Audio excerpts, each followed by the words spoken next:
A post has been circulating across South African social media making an incredible claim. The story goes that a billionaire offered to supply ordinary citizens with 67 units of electricity for exactly 10 rand, but the government stepped in and blocked the whole thing. The billionaire, framed as the thwarted savior of the grid, is Johann Rupert, and the official accused of refusing to grant him the license to sell that cheap power is former Mineral Resources and Energy Minister Gwede Mantashe. The math behind this rumor fails immediately. At South Africa's residential electricity price of roughly $3.71 per kilowatt-hour, 10 rand buys fewer than 3 units. Supplying 67 units for 10 rand requires massive subsidies and a retail framework no private energy player legally possesses.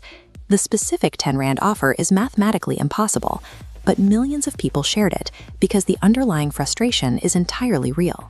There actually is a true story about Johann Rupert building private energy infrastructure, and it involves a very real, documented scandal.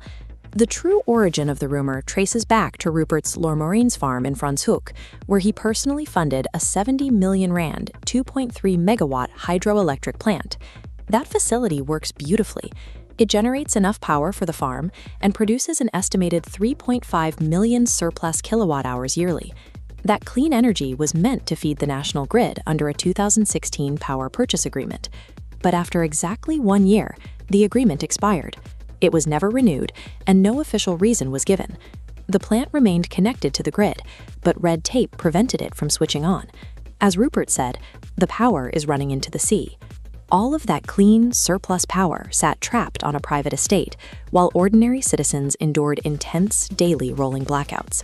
The systemic dysfunction was real. The government did block a private farm from feeding its excess energy into the grid, but they did not stop a billionaire from selling prepaid electricity tokens directly to your household. Beyond the farm, Rupert's business interests made a massive move into the national energy sector through an entirely different company called EXSA.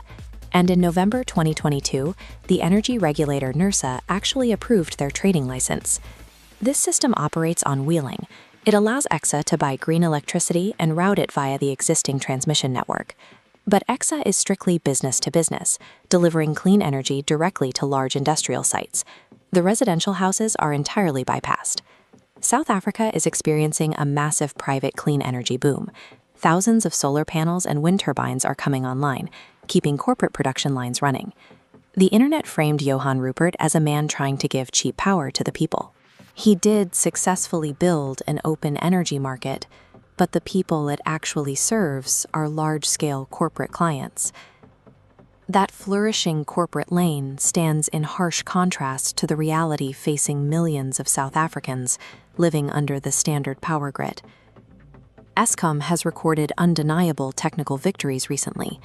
There has been no load shedding implemented since the month of May 2025, and the utility reported a massive 24.3 billion rand profit for the first 6 months. But this graph reveals exactly how that financial recovery was funded. As Eskom's profit margins surged upwards, they intersected directly with a steep 12.74. If you use less than 350 kilowatt hours a month, you now pay significantly more every time you switch on a light. The national utility was successfully repaired, but the cost of that repair fell heavily on the wallets of those who were already struggling the most. When citizens share a fake post about a billionaire offering 10 rand electricity, it is not a lack of intelligence. It is sheer financial exhaustion. We need to stop debating a fictional 10 rand social media rumor and start looking at the actual legislation, specifically the 2025 Electricity Regulation Amendment Act. The defining policy question of this decade is whether this new legal framework will force the open energy market to finally scale down to residential consumers, or if the system is designed to keep all that cheap, clean power locked inside the corporate sector. South Africa's energy transition is genuinely working. But until the policies change to let affordable private megawatts reach your home's prepaid meter, you will continue watching your units drain away, while the biggest corporations get to go green.